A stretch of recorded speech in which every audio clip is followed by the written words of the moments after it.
Hey there, welcome to LSAT Demon Daily. I'm Nathan Fox. That's Eric Johansson. I'm the founder of LSATdemon.com and, co-founder, I should say, and our weekly podcast, Thinking LSAT.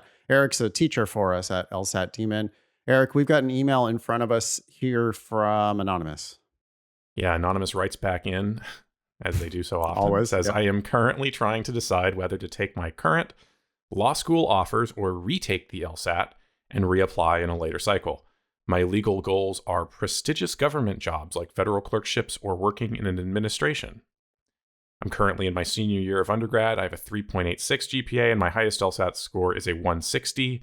I've gotten into good schools like Boston College, Emory, and Minnesota, but after receiving a T14 waitlist, I feel like I am capable of more.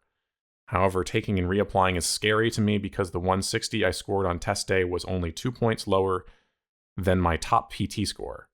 Would love your thoughts on if I should take my offers or retake and reapply. So just a summary, offers are from Boston College, Emory, and Minnesota. We don't know what scholarship offers those came with, but we could do a little sleuthing and guess based on the numbers, a 3.86 and a 160.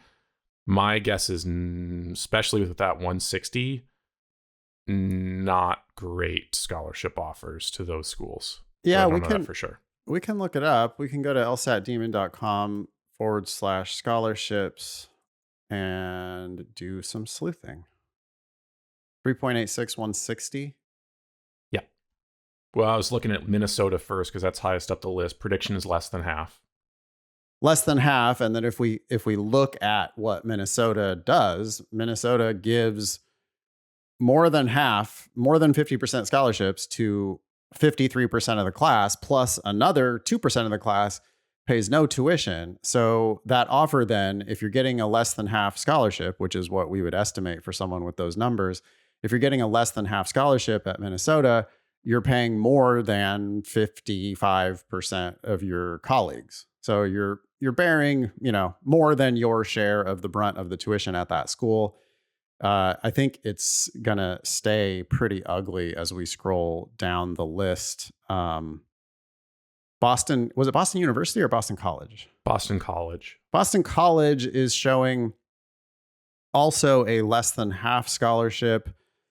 That's a school that seems like Boston College doesn't actually give that many big scholarships. They give 1% of the class full tuition scholarships and 15% less than half. That's at least with last year's 509 report. So there's 16% of the class that's getting a better deal than you. They give 83% of their class some sort of a scholarship. 83% pay more than half tuition. As long as you're not paying full tuition at Boston College, you're getting more of the same deal that everybody else is getting. And is there one more?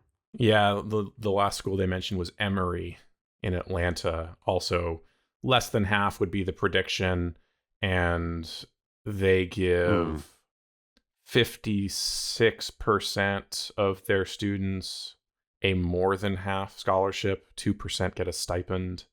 We're not sure that stipend is an academic one or what that relates to, but you'd be getting a pretty bad deal at that school. Our advice is pretty much always going to be there's just no reason not to retake and reapply. I would encourage you, though, Anonymous, to do something different with your LSAT prep this time around. If you're maxing out at 160, that's just that's like not the type of LSAT score that probably ends up getting into prestigious government jobs like federal clerkships or working in an administration. Those jobs are even more competitive than big law jobs because everybody thinks that they want to fight the good fight and work in nonprofits or work for the government. And there's just everybody is killing themselves to try to get those jobs.